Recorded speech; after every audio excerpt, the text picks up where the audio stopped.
Nostradamus était astrologue, était médecin d'abord, était astrologue. Et il était nourri de la littérature astrologique. Il cite de nombreux travaux, le Centiloque de Ptolémée,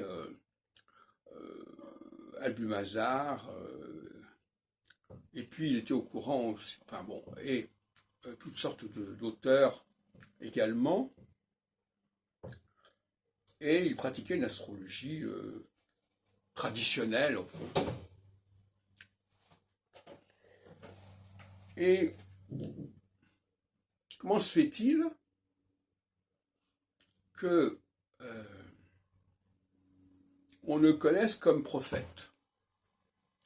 Parce qu'on a publié sous son nom des quatrains en les appelant des prophéties. Il y a là une espèce de dérive de l'astrologie vers le prophétisme qui est assez curieuse.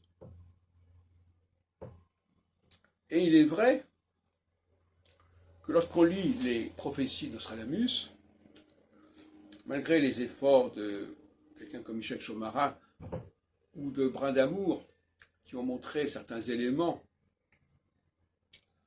qui faisaient référence aux planètes, ils n'ont pas embrassé pleinement l'œuvre proprement dite authentique de Nostradamus, qui elle est complètement marquée par cette astrologie.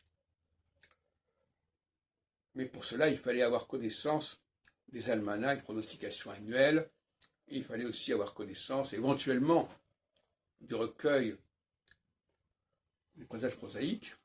Mais ça, c'est encore un problème, parce que c'est resté un manuscrit. Mais en revanche, il ne connaissait pas suffisamment bien les quatrains, les almanachs et pronostications. Et le scandale, c'est que on a crié victoire lorsqu'on a découvert une édition de 1555 des Centuries à la bibliothèque d'Albi. Je crois que c'était le fait de Robert Benazra en début des années 80. Et tout le club des amis Nostradamus ne s'intéressait qu'aux prophéties.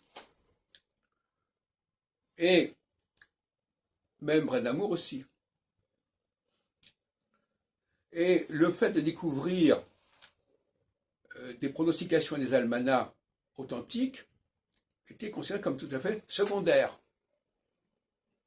Moi-même, en 1992, je crois, j'ai découvert à la Bibliothèque royale de La Haye la pronostication pour 1558. Bon. J'en suis d'ailleurs assez fier.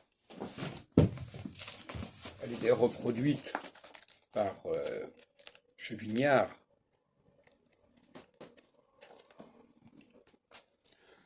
Dans l'édition du recueil des présages prosaïques.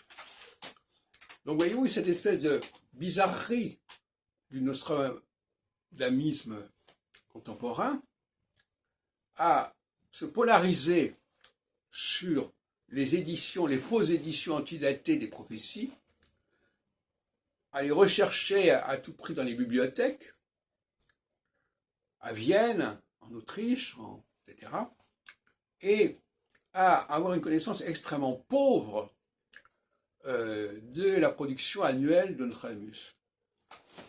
Bon, d'ailleurs, il y avait des éditions piratées de ces almanachs. Donc voilà, il y a une sorte de détournement de la pensée de Nostradamus et de Nostradamus vers les prophéties qui sont une contrefaçon posthume de sa pensée aux dépens de la recherche des almanachs et des pronostications. Moi-même, en 2002, dans les documents inexploités sur le phénomène Nostradamus, j'ai publié plusieurs passages de certains almanachs. Et on notera d'ailleurs